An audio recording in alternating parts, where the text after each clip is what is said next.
All right, you can see already, can't you? It's going to be a big night for the election campaign. Joining me now, of course, we've got the A-team, our political editor, Andrew Clennell. Great to have you in person as well. Yes. Hey, we've talked about these forums and how they can really set the tone, not just for a couple of weeks of a campaign, but for an entire campaign. You've got Peter Dutton tonight wanting to use this as a reset moment to show his sort of humanity with an audience. And the Prime Minister too, I mean, he's in a vexed position. He's governed the country. People in this period of time are doing it pretty tough. I think people will want to see him take a little bit of responsibility for where things are at. I don't think he'll be doing that. And I think if he does that, he admits fault and he's way behind. So he has to find a way to empathise but not admit fault. And that is very difficult for him. Well, this is those examples you showed, Peter, pretty much uniformly the opposition leader won this forum. And after the cost of living crisis we've had, I expect that to be happening tonight. The pressure's on Peter Dutton to make this a reset. He should win this. Remember, Anthony Albanese had a massive slip at the start of the last campaign. Labor strategist said when he couldn't name the unemployment rate to me that after the election that was worth 2%. Well, I reckon this Donald Trump situation and the work from home policy have cost Peter Dutton 2%. Now, Albanese was able to have a good performance in the forum. He then had COVID and was off for a week. But Peter Dutton has a good performance tonight. He can turn things around. He needs to get the subject off work from home, off Trump, give answers to them, but kick them out of the way, get in on Labor's record, but most importantly of all, because we've seen him bag Labor for 3 years, show us that he's a viable alternative Prime Minister. That's the test tonight, but I still think it's advantage Dutton as we go into this because of the last 3 years and because he's the opposition leader. And frankly, when I'm watching tonight, I've already heard the lines from Albanese. I could rehearse them for you. We started inflation with a 6, it went to a 2, etc., etc. Peter Dutton, I think he'll come with something different, and I'm intrigued to see how Dutton performs tonight. Yeah, I'm going through my mind. I don't think we were in opposition in 2010, obviously, but I don't think that Tony Abbott beat Julia Gillard in the People's Forums. He certainly did as opposition leader against Kevin Rudd, but I mean, Labor were a carcass by then, so it's a little bit different. How do you think, in a personal sense, both of these men are going to connect with a room full of people from Western Sydney?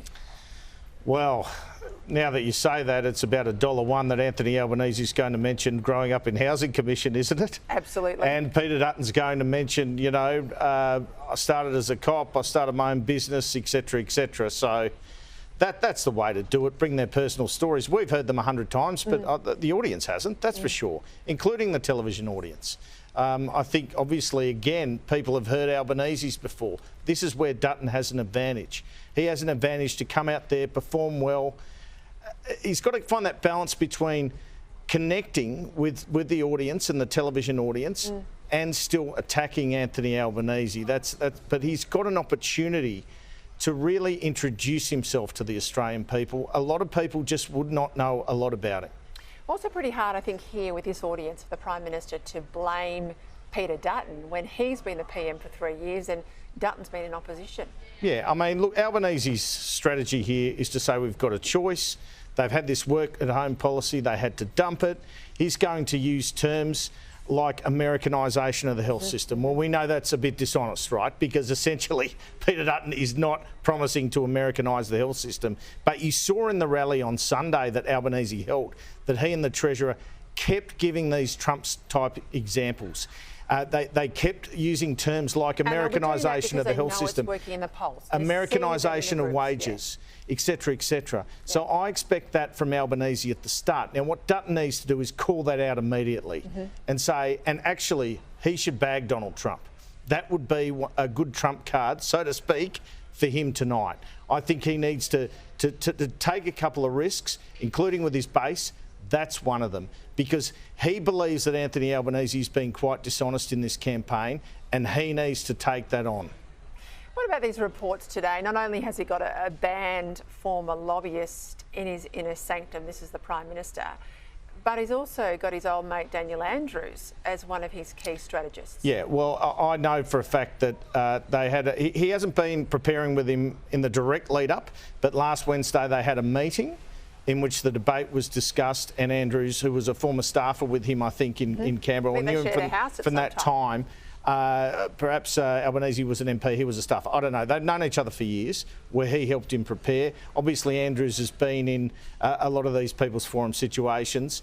But when Peter Dutton's trying to win votes in Victoria, it wasn't very welcome that became public, I think. So it hasn't been a long-standing thing. It was a meeting last week.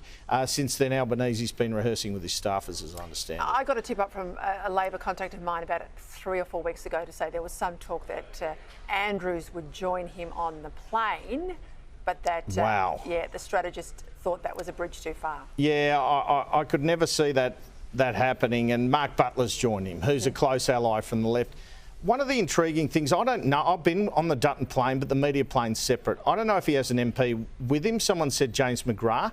I feel like James Patterson, who's sitting behind us, is the most trusted colleague of Peter Dutton's, and he would have been the perfect sort of consigliere on the plane with Dutton, but instead he's the campaign spokesman. So I wonder if he would have been better off. Too, so it's tough. I mean, he's valuable in both roles, but that could have been a play he could have made, because I think he needs that assurance of an MP really trusts a front bencher behind him at the moment.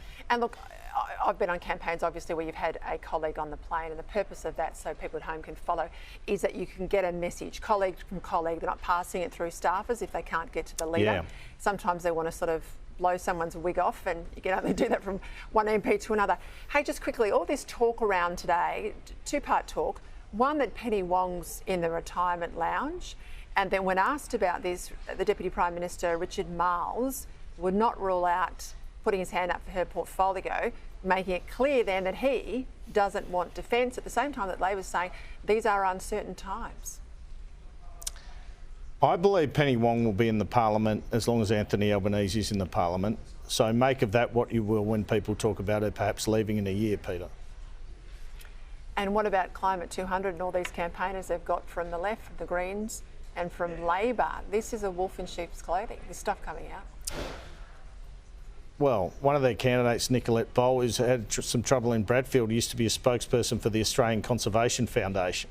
So I think, you know, there are occasions when they're painting themselves as moderate liberals, but there are people in that movement who are more from the Labor Green side of things. There are probably a few genuine people who came from that moderate faction, but there's certainly instances of them coming from the left side of politics, and I'm not sure all the voters in those seats are aware of how many connections there are.